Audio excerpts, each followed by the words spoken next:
Hi, this is Phil with Ghostbusters 716 with a story.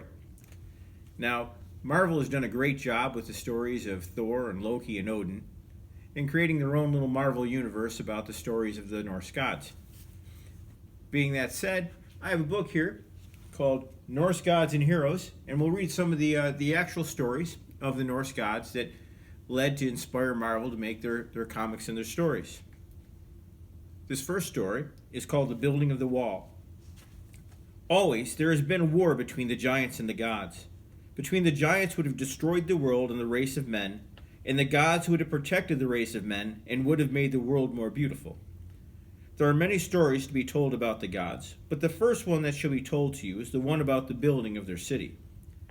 The gods had made their way up to the top of a high mountain, and there they decided to build a great city for themselves that the giants would never overthrow. That city would be called Asgard, which means place of the gods. They would build it on a beautiful plain that was on the top of that high mountain, and they wanted to raise around their city the highest and strongest wall that had ever been built. Now one day, when they were beginning to build their halls and their places, a strange being came to them.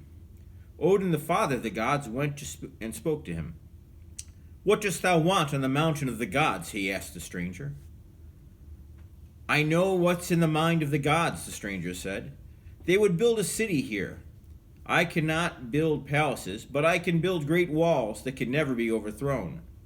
Let me build a wall around your city." "How long will it take you to build a wall that will go around our city?" said the father of the gods. "A year, O Odin," said the stranger.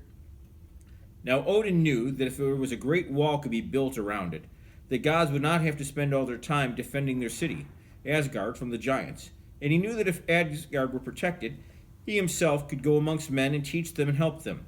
He thought that no payment the stranger could ask would be too much for that building of that wall. That day the stranger came to the council of the gods, and he swore that in a year he would have the great wall built.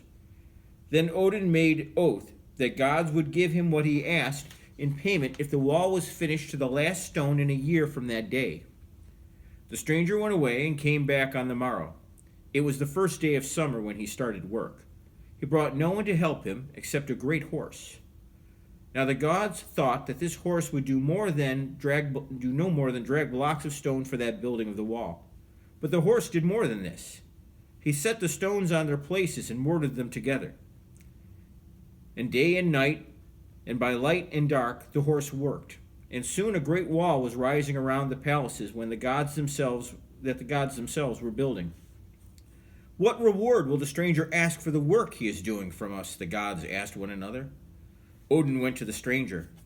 "We marvel at your work you and your horse are doing for us," he said.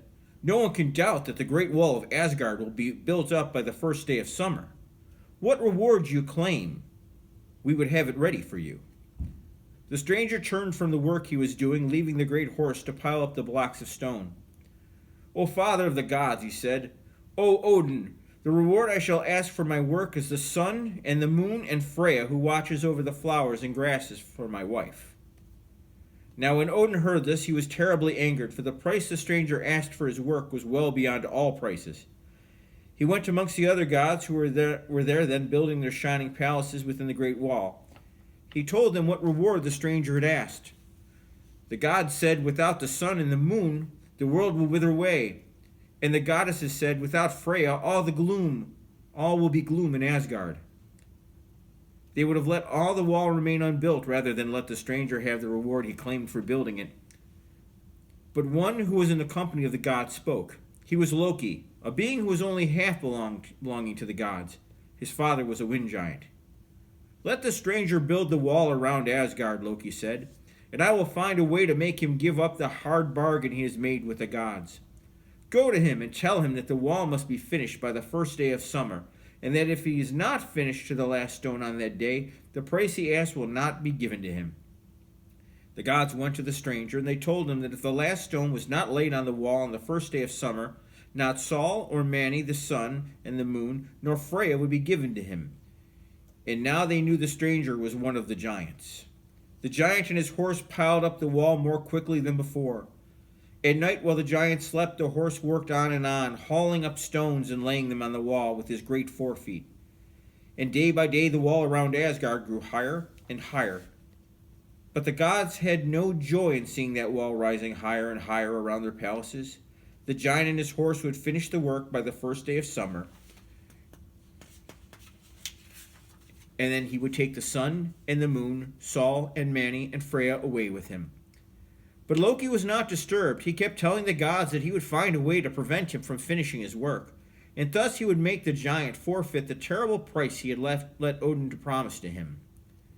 It was 3 days to summertime. All the wall was finished except the gateway. Over the gateway a stone was still to be placed, and the giant before he went to sleep bade his horse haul up a great block of stone, so they might put it above the gateway in the morning, and so finish the work 2 full days before summer. It happened to be a beautiful moonlit night. Svaldafar, the giant great horse, was hauling the largest stone he had ever hauled when he saw a little mare come galloping towards him. The great horse had never seen so pretty a little mare, and he looked at her with surprise. "Svaldafar, slave," said the little mare to him, and went frisking past. Svaldafar put down the stone he was hauling and called to the little mare. She came back to him. "Why do you call me Svaldafar, slave?" said the great horse. "Because you have to work night and day for your master," said the little mare. "He keeps you working, working, working, and never lets you enjoy yourself. You dare not leave that stone down and come play with me." "Who told you I dare not do it?" said Svaldafar.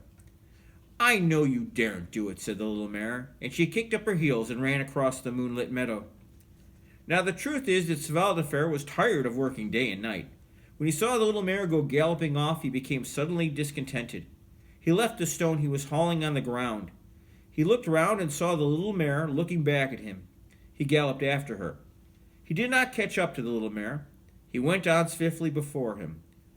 On she went over the moonlit meadow, turning and looking back now and again as the great Svaldafar, who came heavily after her. Down the mountainside the mare went, and Svaldafar, who was rejoiced in his liberty and in the freshness of the wind and in the smell of the flowers, still followed her.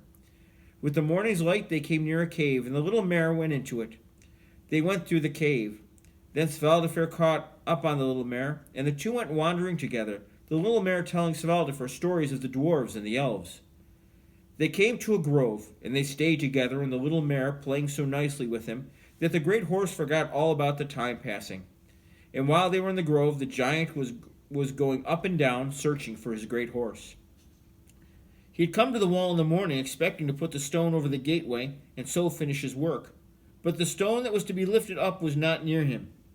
He called for Svaldafar, but the great horse did not come. He went to search for him, and he searched all down the mountainside, and searched as far across the earth and realms of the giants, but he did not find Svaldafar. The gods saw the first day of summer come, and the gateway of the wall stand unfinished.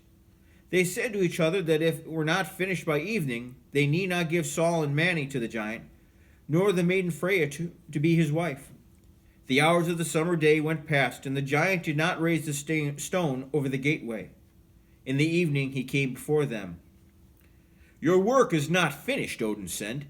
"You forced us to a hard bargain, and now we keep you to it. You shall not be given Sol and Mani, nor the maiden Freya."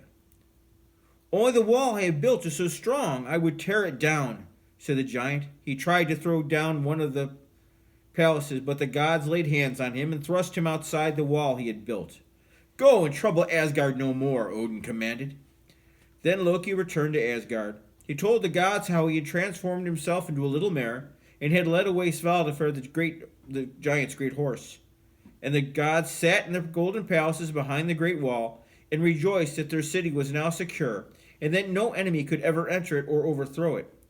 But Odin, the father of gods, as he sat upon his throne, was sad in his heart, and that the gods had gotten their wall built by a trick. The oaths had been broken, and that a blow had been struck in an injustice in Asgard. That completes that chapter. Next time we'll be reading to you how Loki put the gods in danger. Thank you for listening.